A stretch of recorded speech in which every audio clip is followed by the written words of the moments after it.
Starting the session shortly in around 5 minutes. The session is titled "The New Generation Writing in English," and the moderator for our session is Miss Bina Shah.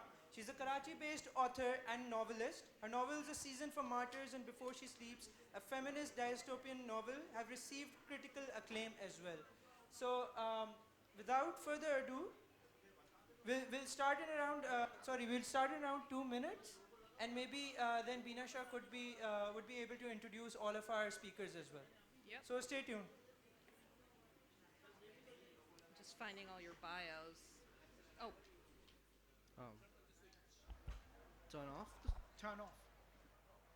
Turn on, right? welcome. Good evening and welcome to an evening session of the 13th Karachi Literature Festival. It's a delight to be here on this stage after nearly 2 years.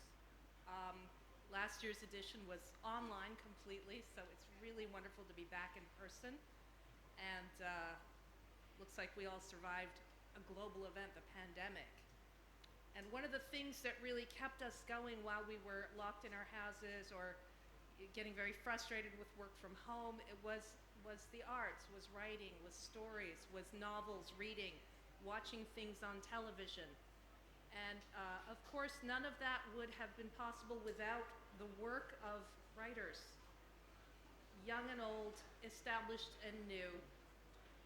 I really think that it was artists and writers that got us through the pandemic with our sanity intact. So we should all give ourselves a round of applause for that. For those of you who are writers in the audience, for those of you that contributed to keeping us sane, thank you so very much. I am here today. My name is Bina Shah, and I'm here with 3 talented young writers, younger than me anyway. And this panel is called The New Generation, Writers Writing in English. I'm not sure, I don't think we're going to be talking about English as such. We'll leave that to the side for another discussion. But we're going to talk today with 3 young writers who come to the craft, who come to the art from different perspectives. And we're going to tease out what exactly does it mean to be a young writer today. What are the pitfalls? What are the difficulties and pressures they face? What are some of the advantages that they may have over older writers of my generation or older? There's a very funny tweet that the Karachi Literature Festival put out that young writers have a lot to teach old writers about freedom of expression, open-mindedness, and something else, perseverance. Yeah. And I thought, wow, I can't wait to see what these young people have to teach me about this. But I'm here to find out. So I am now going to introduce our guests. To my right, to my immediate right, we have Taha Kehar. Taha Kehar is, there we go. Taha Kehar is a novelist, journalist, and literary critic. He's a law graduate from SOAS in London, and he's the author of 2 novels, Typically Tanya and Of Rift and Rivalry. He's also the co-editor of The Stained Glass Window, Stories of the Pandemic from Pakistan. So you actually went ahead and produced fiction about the pandemic while it was happening. That's very meta. Yeah. His essays, reviews, commentaries, short fiction have been widely punished. Widely published, excuse me, not widely punished. Published in The Banyan and Her Roots, an anthology edited by Jad Adams, and Kehar curates Tales from Karachi, City of Words. He recently compiled and edited the first print anthology entitled Tales from Karachi. He's based in Karachi. He teaches undergraduate media courses and has just completed a postmodern detective novel. So welcome, Taha. Our next panelist, one over, is Sachin Kureishi. Sachin comes to us from London as a successful writer for film and TV in the UK. He co-wrote the original series, The Driver, about a Syrian immigrant's arrival in London under commission from The Forge. And Sachin, you're going to tell us later what The Forge is. And that sounds very intense. Sounds like sort of like a blacksmith shop for writers. He's currently adapting a novel for Daybreak Pictures, and he's developed an original series with Fable Pictures. He was in the writer's room for Series 2 of Ackley Bridge, a comedy drama that aired on Channel 4.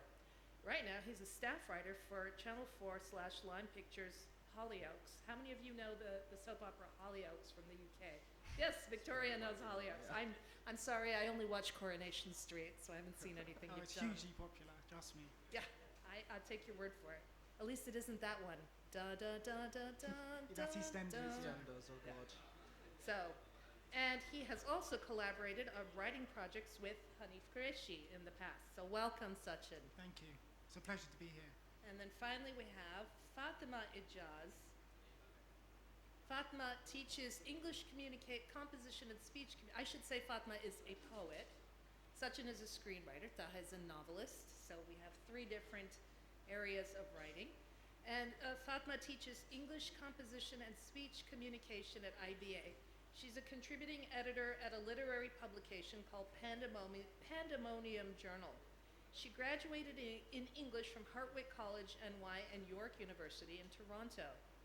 She won first prize at the McLaughlin Poetry Contest in Toronto, and she has participated in poetry and art collaborations which were featured at Music Mela, Art Betak, and Tasir Art Gallery. Her poetry and prose have been published and are forthcoming in a long list of journals that are niche but well regarded. So thank you, Fatima, for being Thank you here with so us much. today. Okay, so I mean, I've prepared some questions, but I really want this to be just kind of a easygoing chat and dialogue about writing and about what it's like to be a young writer today. Give me a word that describes your trajectory so far. We'll just start with you and go down the line. A word or a couple words. I suppose chaotic and Chaotic. unpredictable. Okay. Sachin? Difficult. Okay. You were just dying to get that out there. You've been holding on it's to the that first for word a that came to me. very long time. And Fatima? As experience of a poet, I would say complex. Complex. Well, this would scare anybody off in the audience who's thinking about chaotic, difficult, and complex. Nothing like joyous, romantic, That's a passion- you know, cliche. yeah, these are the things that people Maybe who one don't, day. people who don't write actually think, I'm going to express myself to the world. What was your experience with coming to writing, and what were your expectations, and how did they meet with reality? Well, my starting point was very joyous. Okay. It got murkier with time. I actually began writing a novel at a very young age. I was 17. I was sitting at a... When you knew everything. When I knew nothing, oddly enough. Okay. I was sitting in my school. We had a workshop. I believe Kamala Shamsi was doing that. And she asked us to imagine a scene in a restaurant between two people. And I wrote it. And I kept writing it for 5 years.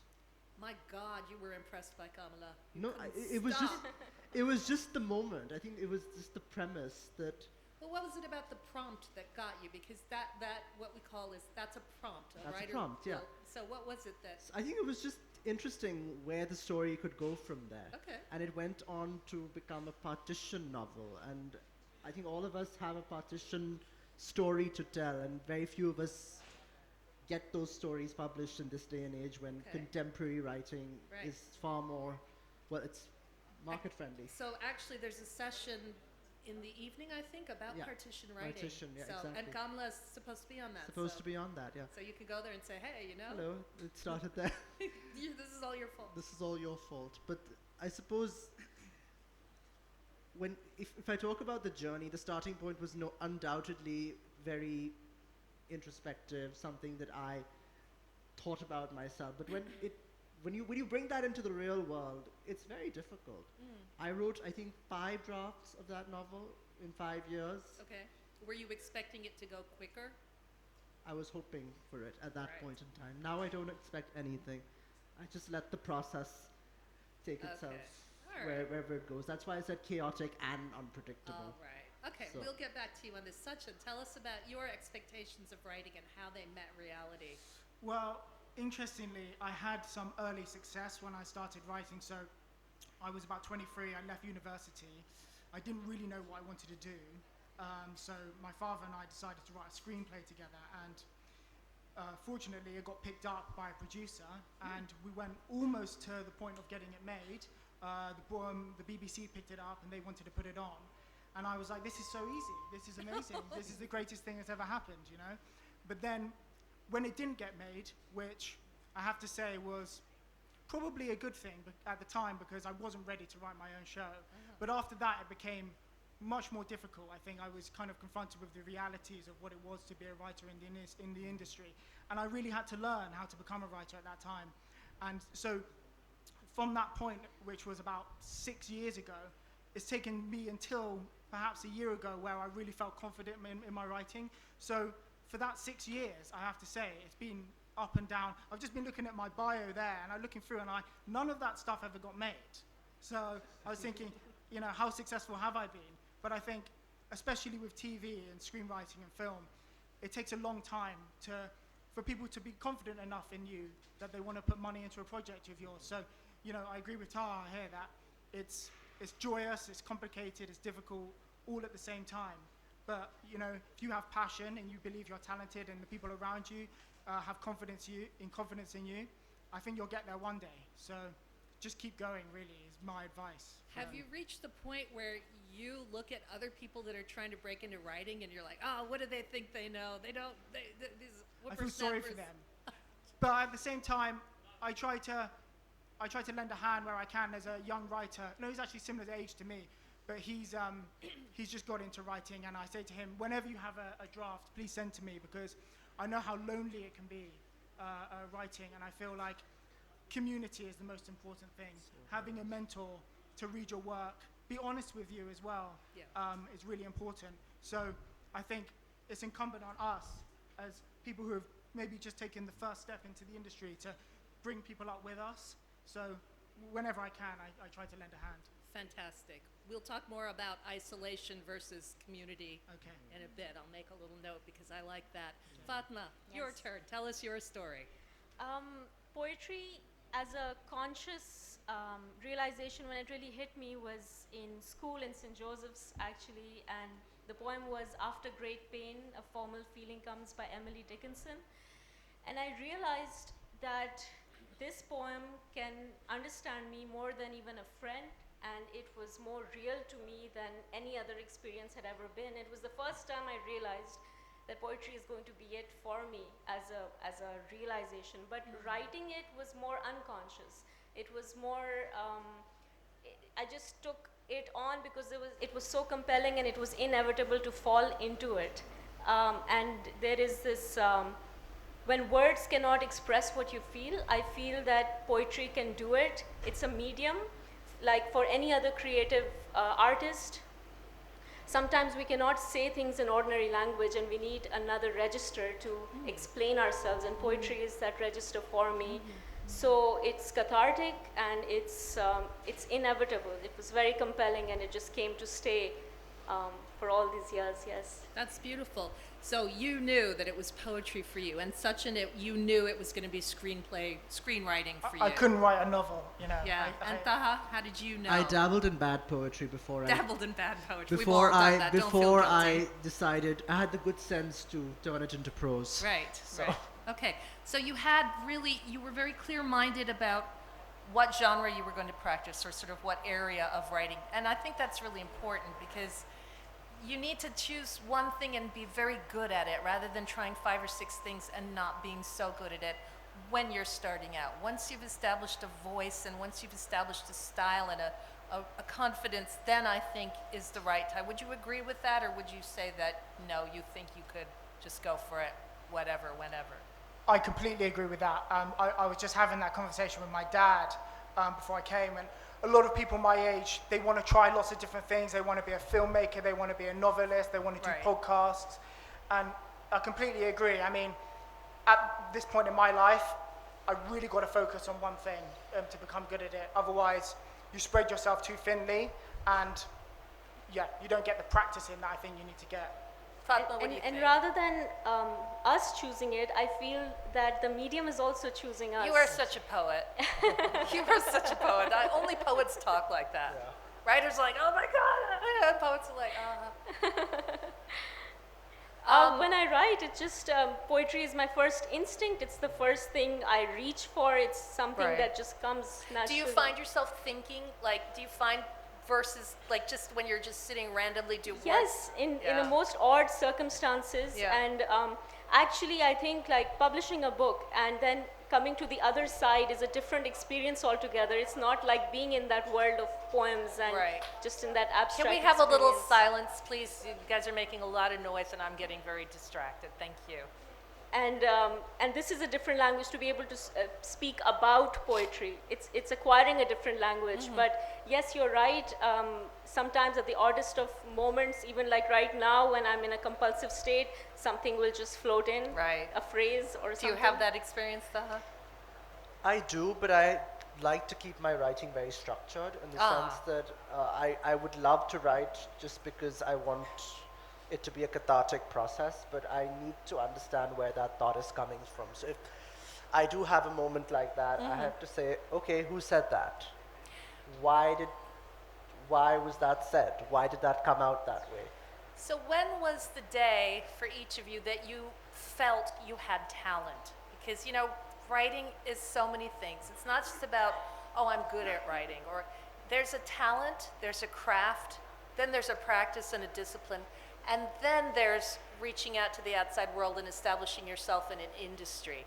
You know, going to publication, going to production, going to whatever. So when did you start to feel that you had what it takes? Taha, let's start with you. So I'm forever assailed by self-doubt. I didn't think I had any talent until the day I got published. Okay, good answer. Yeah. I didn't. I still don't think I do, but it takes time. And I do feel like I need to write just to pursue an idea, Sure. just to take it where I can. Sure. And I don't profess to being a great writer, which is my modesty or just my blatant honesty. It could be either. You'll find out as the I'll years find go out by. as the years go by. Sachin, what about you? Do you feel you're talented? I agree with Taha. I still don't believe I'm so talented. But I think it was when I first saw my credit on television, I thought, at least I can do that, you know? At least I can do that. You're on IMDb, you know. I looked you up. Am I? Yeah. Really? It says writer. It says I'm an alias. actor as well. I was in a film when I was a child, very Oh, briefly. that's nice. But I assure you, I can't act anymore at all. We'll take your word for it. We won't suddenly pop up a screen with your embarrassing moments on don't. film up there. How about you, Fatima? I think that, I mean, talented, I don't know, but I think that it was the encouragement of teachers along the way that really meant a lot to me, and they encouraged me, and even in moments of self-doubt and of not believing in yourself, those voices were strong. Yeah. And they said, no, you have it, and this is something you should go for. So I owe it to them, to all of them, for believing in my work, and that's important. I Yeah, think, because your mom, it's just not enough when your mom's like, oh, Bina, it's so good, and your dad's like, oh, sorry.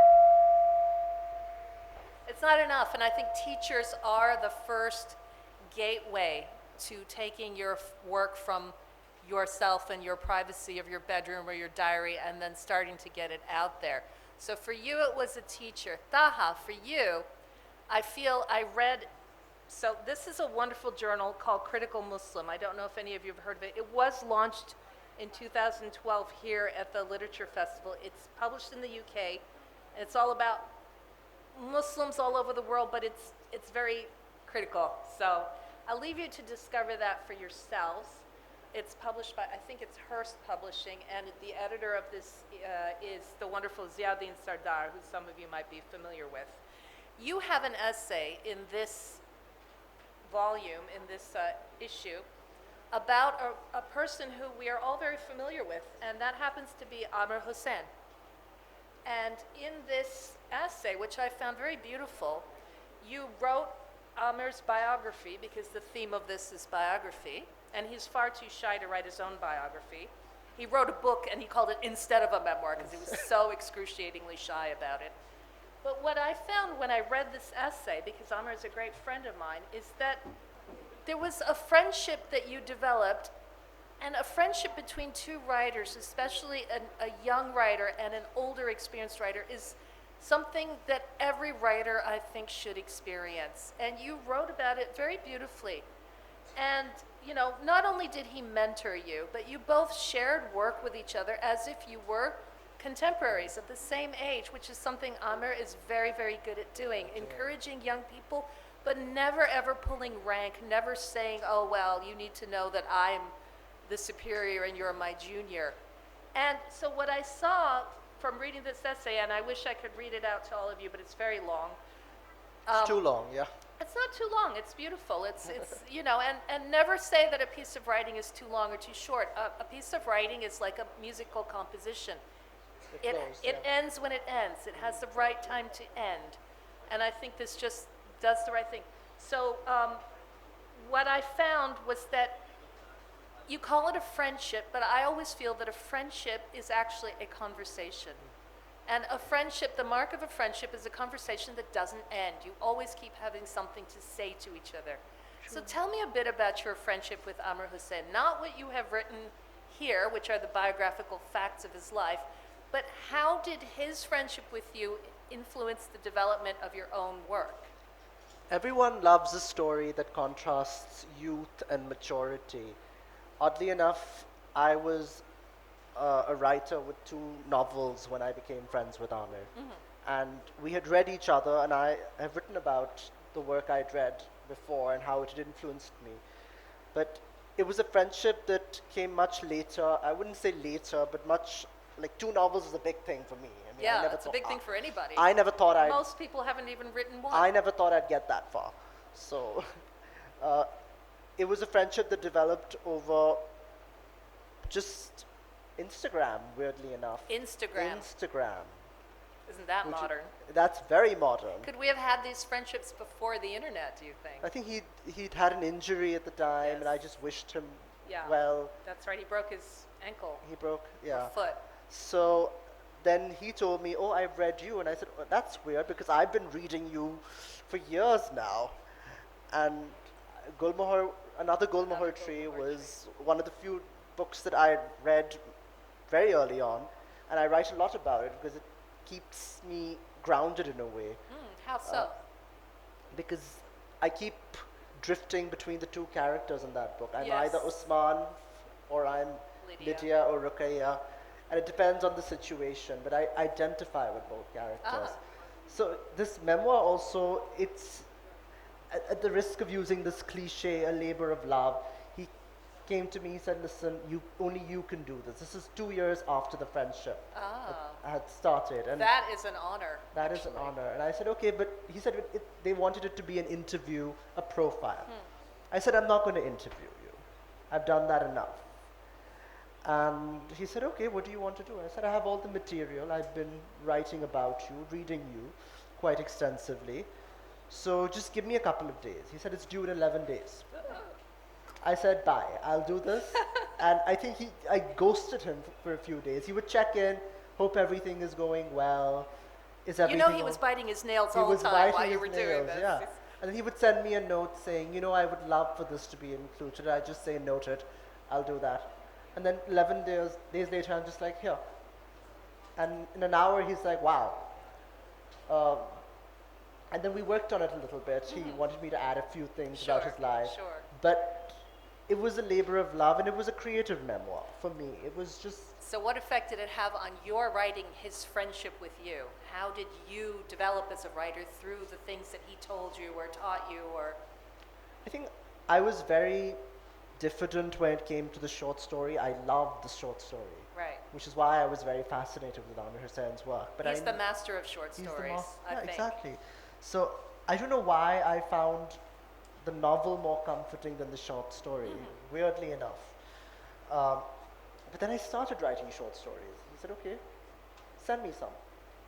And I sent him some. And this is how this exchange of Right. letters Right. began. And Right. I think that's all it did. I think Epistolatory friendship. epistolatory friendship. He actually did the same thing for me. Exactly. When I started out, he sort of, we met, and then he would go back to London, and then we would exchange these letters, and then we started sharing work, and he asked me to read something from this, and then I would ask him to read something from that. And that's a kind of relationship that is, it's not even, I wouldn't even call it a mentorship, it's just something. It's more than that. It's It's deeper. something very powerful. even friendship is a very limited word, It is. limiting word in It that is. sense. I think it's a kind of mentorship that is ongoing. I'm sorry, I'm looking shocked because I've just seen we only have 15 minutes and yet it's only 6:25. How is that? Oh, okay, Oh. we'll see that. All right. Right, okay. Sorry to cut you short now because now I'm scared. I'm going to get to you, Fatima. Don't think I'm leaving you out just because you're at the end. But Sachin, is there a friendship with an older established writer that might have There is, had yeah. an influence on your work? My father was my greatest influence on my work. He was my mentor. I didn't go through the usual channels. I didn't study literature. I didn't go to film school. I didn't even know I wanted to be a writer until I was about 23 years old. So really, my father was my only hope, really, in teaching me how to, teaching me the craft, really. Well, coming on to what you said about, what was the most important lesson he taught me, I think it was about authenticity. I think when I came into the film industry, I had all these grand ideas about what I wanted to write, these kind of high concept projects, action, adventure, all of that stuff. But what I realized is that your own unique particular voice, especially as a young writer, is something that no one else has. And I think the greatest lesson he imparted to me, and which I can perhaps impart to you, is your own authentic voice, your own authentic story.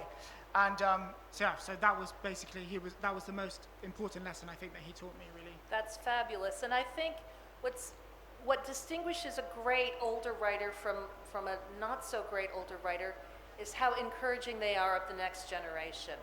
And a writer who is established but is generous with their time, with their praise, with their encouragement, I think that's one of the greatest responsibilities that we have as writers. And one day when you get to that stage, you're already there, it sounds like, there will be young writers that will come to you and say, oh, I read your book, please, and you will strike up some kind of friendship with them, and then you will pass what you have learned on down to them. So that's one of the beautiful things, I think, that doesn't get talked about a lot in writing. It's all about, the award and the book and the publishing and the film that was made from it and the Netflix series and da-da-da-da-da. But it's really these connections and the passing down of a sacred art from one person to the next that I think really distinguishes this field from most others. Fatima, do you have a story to tell us about a mentor or a friend or a... There was a teacher of mine, but he passed away. Sorry. So in that sense, and besides that as well, it has been more of a solitary journey, a reclusive, solitary journey where I found myself with this form, and there was encouragement, and there was people who supported it and who were there, but I found it intensely, sometimes even lonely. Oh, yes. Sometimes it's just you and your work, and there is nothing else, and no one can sometimes understand it, or sometimes you get to hear this for English poetry, you get to hear, I don't understand it, what's the point, it's useless, what's the point of writing, but I just believe in it. It's my calling, and no matter what, I have to do it. It's inevitable for me. Well said. I'm very proud of you for having that perseverance. I'm learning about perseverance from you because I think that does deserve, because writing takes courage. Writing is frightening. I think what most people don't know is that writing is actually scary. It takes so much guts to sit there and put yourself and your heart into something, and you don't know if people are going to like it or not. You actually fear that they will ridicule you, they'll reject you, and it's not about they're rejecting the work. You feel like they've rejected you. So to stick with it, regardless of the failure, regardless of the disappointment, I think that's commendable, and it is very brave. Thank you. But what you said sort of brought me back to what we were talking about, community. And I think what sends so many writers mad, and I mean literally mad, is the isolation and the loneliness. Yes. And the antidote to that, I found, is to find your tribe, which is other writers. So Yes. tell me, have you found your tribe? Have you found other writers with whom you can really? Well, most recently, because of this book, I have run into a lot of writers. I've met Taha recently as a Facebook friend, Maniza Naqvi, Pirzada Salman, and all of these writers. And I mean, even you, I read your book and I was like, she's going to be moderating it, and I get a chance to speak to you because you speak about the past in your book, and my book is all about the past.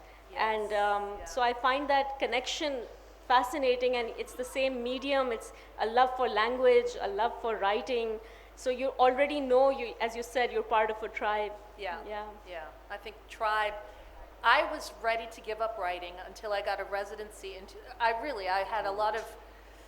I just didn't feel like I was getting anywhere. Then I got a residency to the University of Iowa. They do a program for international writers, and I spent 3 months there with 38 writers from different countries, and it really recharged me. Then I was ready to do it again, and I'm glad I didn't give up at that point. But you're ready to just say, I should just be a teacher. I should just work in a news.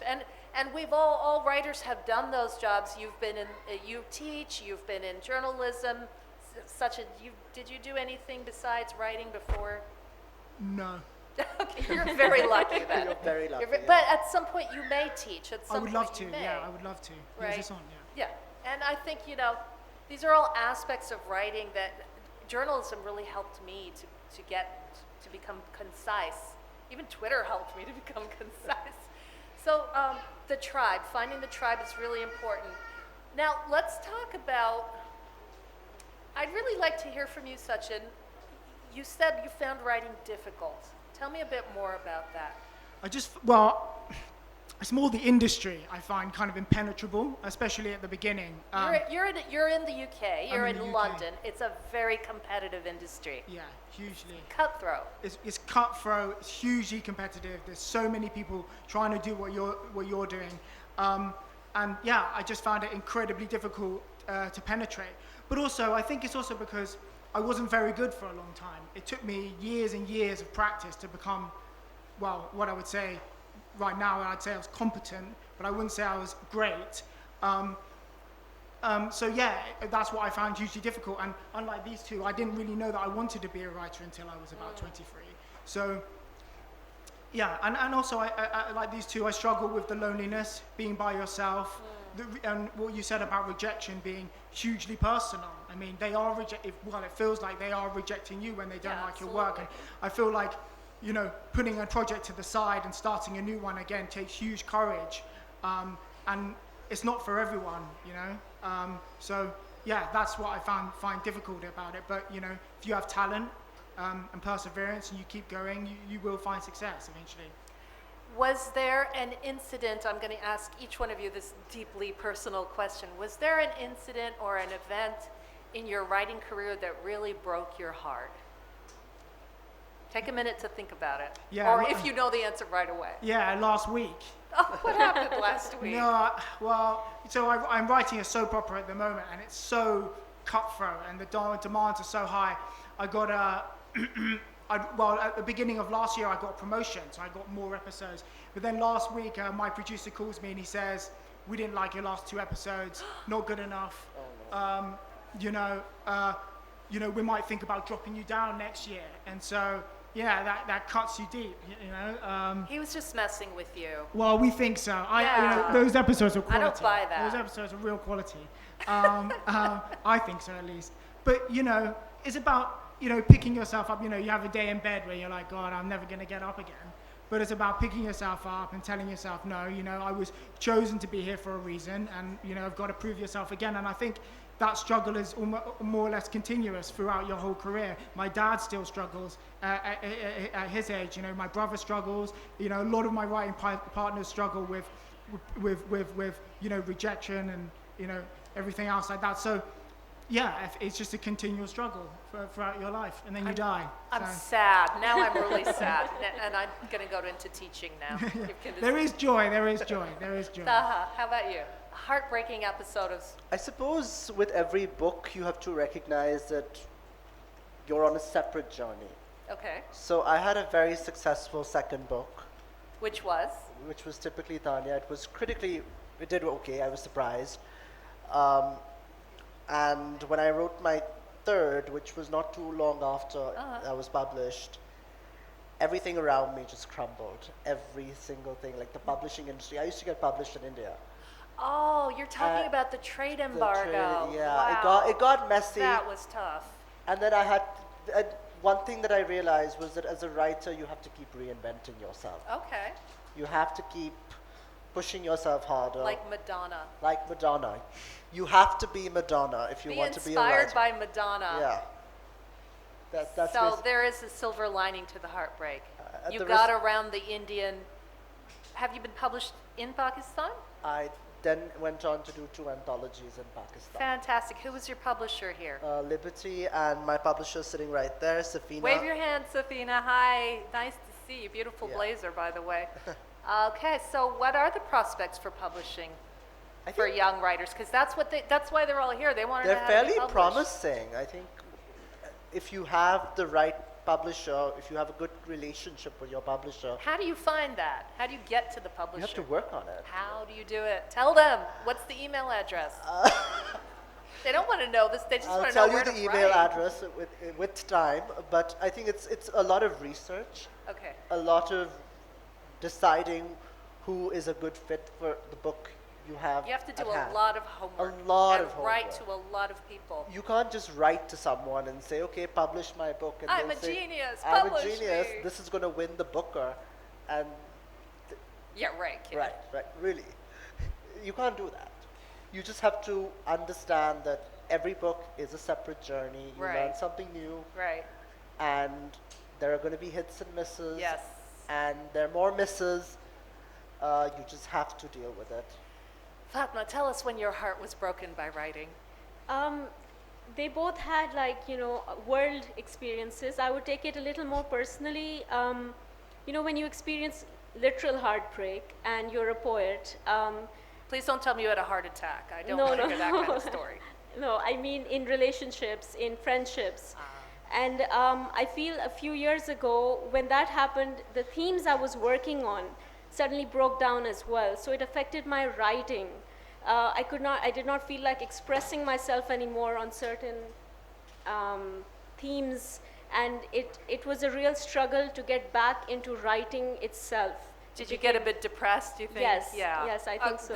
There's Yeah. no taboo. Every writer has been depressed since the beginning of history. There's nothing to be ashamed of about that. Yeah, so I think that affects your writing as well. Sure. But then, as you said, perseverance and this ability to just keep at it and continue writing no matter what, and get back into the act, and next time be stronger in the face of it. Yes. Is that 10 minutes for me or 10 minutes for the whole session? Okay, all right. We'll have to speed this up now. Okay. You sent me some beautiful poetry, and you mentioned that you felt that all your poetry is about the past, and one of the figures that showed up in your poetry from the past is your mother. Yes. Would you like to tell us a little bit about that? Yes, sure. I find that we consider our mothers as just like, from a daughter's point of view. We don't consider them as having an independent life of their own, that they existed prior to the role of a mother. Right. They existed as an independent woman. They had a life prior to that identity. And it took me a few years to realize this and to accept, and my fascination for my mother, for the first time it hit me that she existed. Even before I came into the world, she had her own identity. She existed. And so there's a poem in my book called Mother, and it is just fascination with who she is. I mean, Mary Wollstonecraft writes that a woman is a human being before she's a sexual being, and I would say, I would extend that to a woman is a human being before she's a mother. She's a woman in her own right. Apparently that realization is a real milestone in a child's development. When a child is a baby, they have no idea that they are separate from their mother. Yes. And then the day that they suddenly realize my mother and I are not the same entity, they're like shocked, and then they suddenly develop psychosis, and no, they Yes. just You know, they become. Actually, Hanif in his session this morning said something so relevant to what you're saying, which is that you write about, as a writer, you write about your family, and he said the maddest person that you'll ever meet in your life is your own mother. And because, you know, you see her, that is the most intimate relationship that you have. And you see this person in all their ups and downs and their rages, their irrationality, their love, their extreme love and their passion. Do you agree with that? What do you think about that as a statement? I don't mean to say your mom was crazy, but... No, I think I'm the crazy one as far as that is concerned. But I think the distance that you acquire, as I said before, to be able to look at her, even if in her madness, in her mystique, in her persona, in whoever she is, and she does not just have to fulfill the duty of a mother to you. Even beyond the mirror stage, like of the beginning of a child's development, I think it's a recurring theme for many of us that we don't disentangle ourselves from that realization. We remain enmeshed quite a lot with our mothers, much to our detriment later on as adults. Sachin, I'm coming back to you about being a writer in television and in screenplay. One of the things that I think that the UK, of course, is that London is much more advanced in terms of training young writers, taking them in on writing schemes and taking them in on formal internships. Can you explain to us a little bit how that works? How does a channel such as Channel 4 or the BBC find and develop new talent? Okay, so I've never done anything like that personally, but my brother recently, my twin brother, who's also a screenwriter, recently won the BBC Writers' Room competition. Wow. Which is quite a big deal, yeah. It's quite a big deal. I'm very proud of him. Congratulations. Yeah, I'll pass it on. Yeah, so he submitted his script, and it was picked up among thousands of other scripts.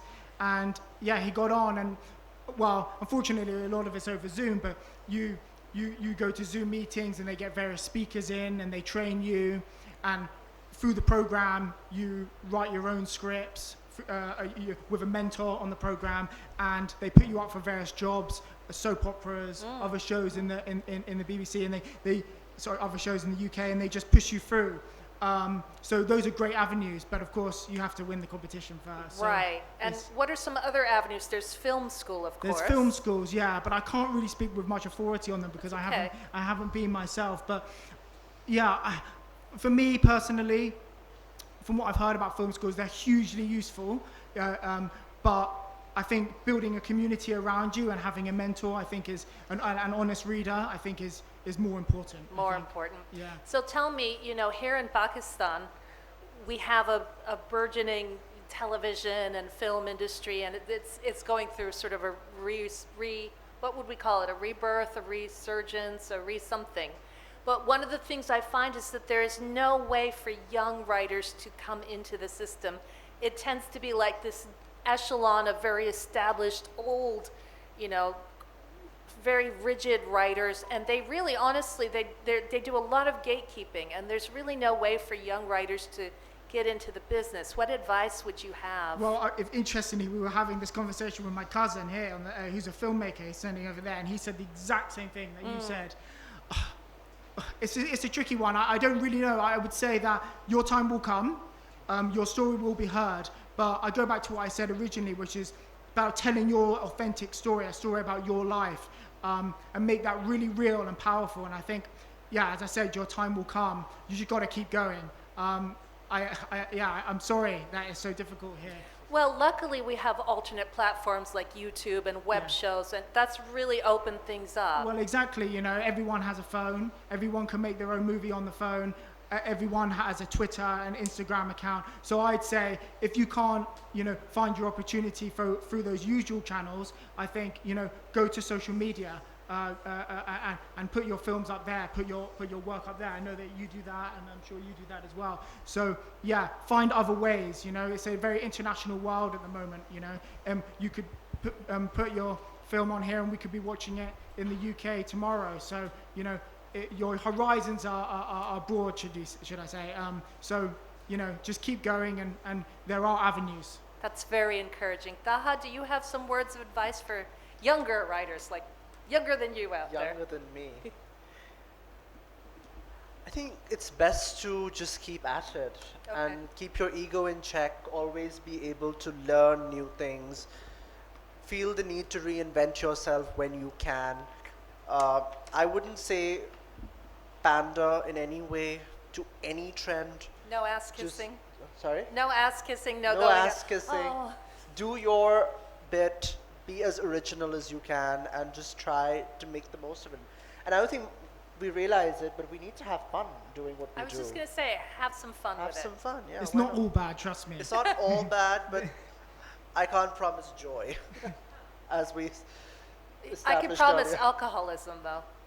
That And I definitely- disagree with the kissing ass bit. I think everyone's got to do a certain amount All of kissing right, ass. all A right. I little bit. stand corrected by the young generation. Nobody's kissing my. Well, anyway. That's something you've Fatima, learned. word of advice for the youngsters out Yes, there. I tell my students sometimes who find writing very daunting or intimidating, I tell them in this age, everyone is partaking in it. Like, you know, in Instagram, when you put on a caption, you want it to be short, you want it to catch everyone's attention. You're already involved in this process with our statuses, and everyone is into it. And the joy of writing just the right line just to get the right impact. So it's for everyone, anyone who wants to join in. Yes.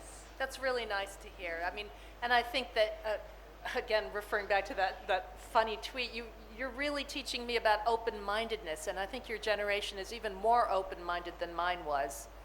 And my generation was even more open-minded than the generation before me. So who knows what tomorrow's writers are going to be like. They're going to be like complete, I don't know, just blobs, open to anything. At this point, we're going to open the floor up to questions for our young writers. And we're going to have a mic that's being passed around. Could I see some hands if anybody wants to ask a question? No, no one wants to ask you anything. They're so blown away by what you've said. I'll ask. Yeah, now. there's some questions. Is We'll there go one at a some- time. And I'm going to change my glasses now because I'm old and I need different glasses. My question would be. Can you in the- introduce yourself? Just tell us who My you name are. is Safina Danishalahi. I am a writer and a publisher based in Pakistan. My question is not directed at one person. It's just whoever wants to take it up. But how do you, like you were discussing that rejection seems like you're being rejected. How do you separate yourself from your writing in the digital age when you're tagged in reviews, or as soon as the book comes out, there's a plethora of reaction? How do you not take that personally? I think people have the decency to not tag you in a negative review, at least. Really? Do they?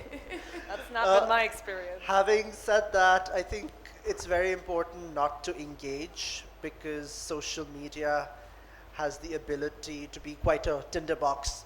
If you give them something, they'll use it against you. I know a lot of people, and so do you, who've been through that. Let's not get into that.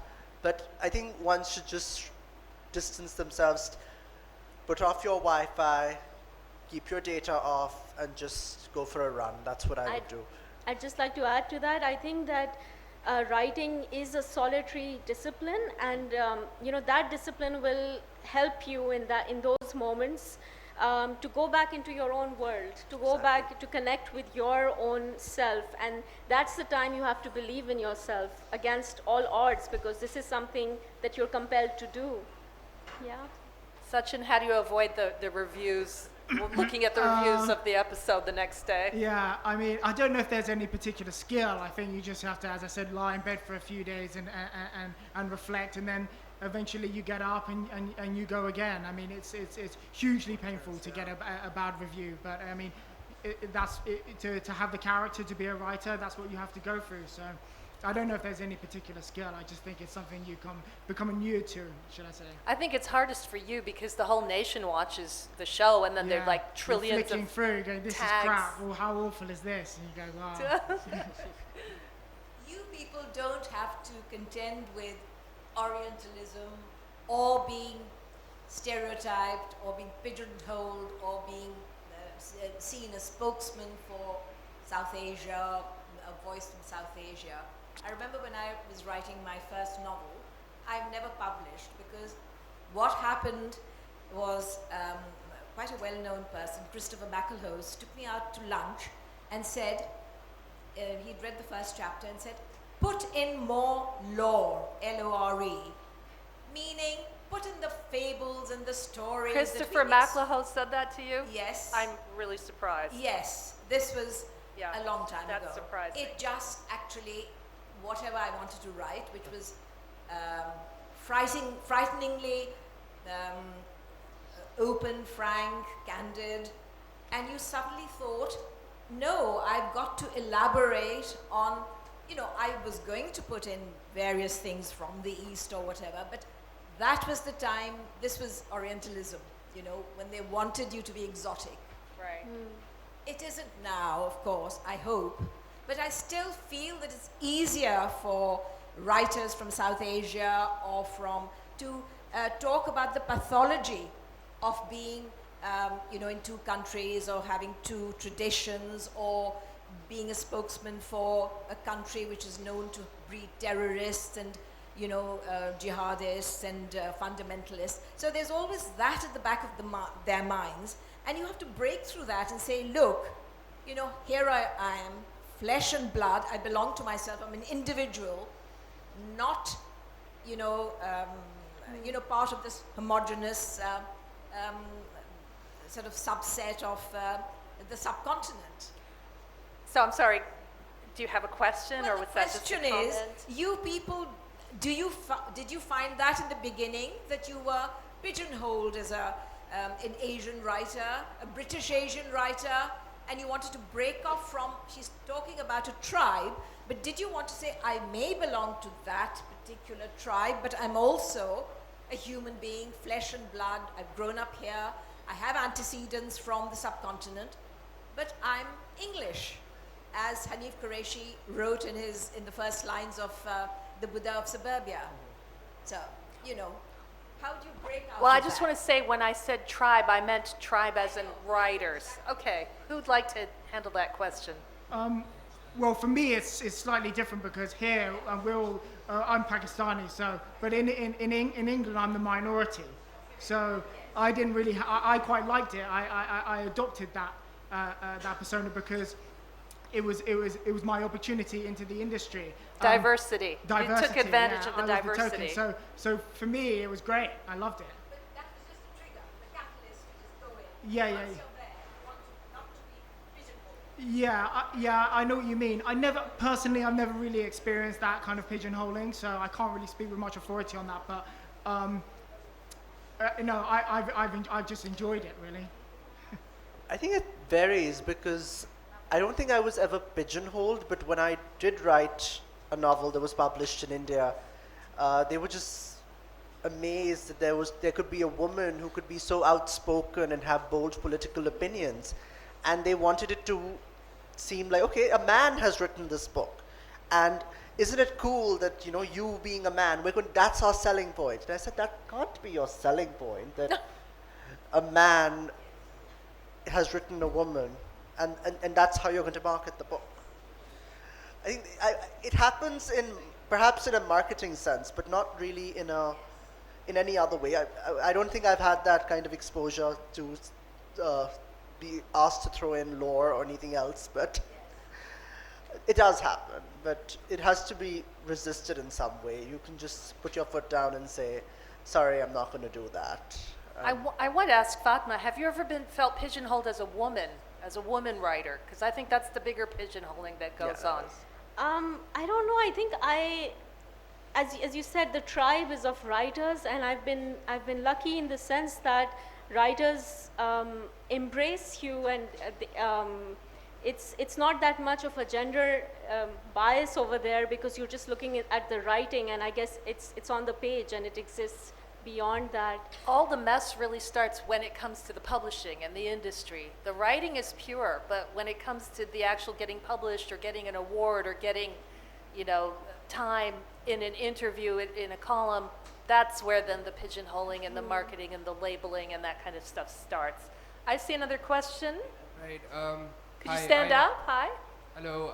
I am a student of social science and filmmaking. My question pertains to script writing. particularly how does the process break down in terms of a character and the plot? So, and if a person who doesn't socialize much, so but still is observant, so do they still manage to carve out a narrative based on characters? And so, as a writer, is a person intimate with their characters, or are they developing the narrative? So that's what I'm thinking. No, I think I know what you're trying to say. I think for someone who's starting out, I think your characters should be someone, or should be people who are based on people who you feel intimate with, because they're so easy to write. I think as you get further along in the industry and you get older and more experienced, you can start to branch out and write about people who perhaps you're not so familiar with. But you know, story is character. The characters are fundamental to any story, and plot and everything else is secondary. So I would say that when you're starting out, you know, you really got to think about your characters, and they're the most important thing. And you know, this might sound really banal, but if you are struggling with that, I would say write your character's name at the top of a page and just write page after page after page about ideas about who this person could be, their history, their backstory, their family, their relationships. And yeah, as I said, it sounds really banal, it sounds like something you're taught at film school, but it can be really helpful if you feel like you're not kind of building that connection between you and your characters. That's Thank you for that question. Anyone else? Yep, somebody in the back. Could you stand up, please? Hi. My question is, when one is writing a piece of writing or a novel, there's so many times that you can go back and edit it, and even in one's final draft, you find things that you can improve upon and change and make better. How do you know? What tells you that that's enough now? This is it. This is the final version. I don't think you ever know. I still read a published work and I wonder, okay, maybe this could have been improved upon. And I make a mental note and say, okay, one day I will rewrite this whole book just because I could change that. Like Taylor Swift, you'll just completely redo the catalog. Completely redo the whole thing. And I'll get back to that. Or I'll revisit that and rework it. You'll never really know. But I think one just has to be confident enough to say, okay, it's out of my hands now. This is what I could have done at this point in my life. I'm 31 right now. Maybe at 40, I would have written this better. At 50, if I live, I would have been writing this better. You'll live. Don't worry. I think that's an interesting question for you, because obviously you're a poet, so you are constantly going over it, and you can change a word here and there. How do you feel that you know? I think endings are very important in a poem, just to know right exactly when the moment is over. So that's a very tricky moment. And then sometimes when you return to it, like 3-4 days later or some time later, you're in a different zone. So I think you're a different, or even later, you're a different person over there. So I think the writing keeps changing every time you look at it again. So sometimes it's with a poem, sometimes it's you know, to go with what came first as well. I'll repeat that as well. I think that's a really good point. You know, there's a point, I think, where your writing gets worse. You've done so many drafts that the freshness that you had in your original drafts seems to go, and I think that's where you need to put it to one side and say, you know, here, I'm done here, and it can't get any better than this. Okay. I think we have time for one last question. Got somebody up here in the front.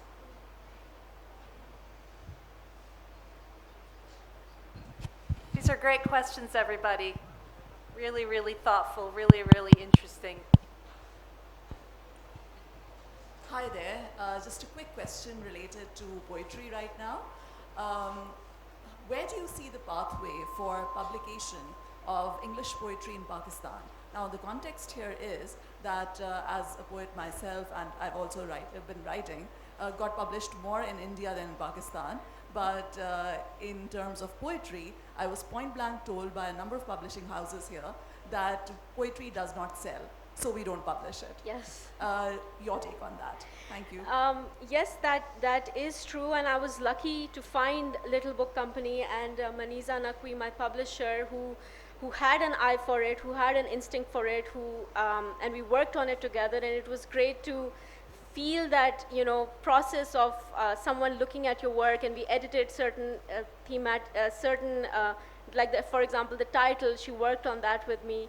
And at the same time, she gave me space as well. So with one experience, I can say that is so. But other than that, yes, it's a solitary journey. And I think that poetry, I don't know why it's considered that it's useless, or because at the same time, it can take you to a height, into an altered reality. It's like a shaman's experience of the lowest of low and a madman's experience of the highest of high. And I think readers can experience that as well. It's not just for writers. So I hope that there will be more readers, and then of course there will be more publishers for it. Thank you. I think that this concludes our wonderful session. I've had an amazing time talking to the three of you. Thank you. And I hope that everyone enjoyed that. So a big round of applause for Taha, Sachin, and Fatima, please. Thanks very much, and we'll see you again soon.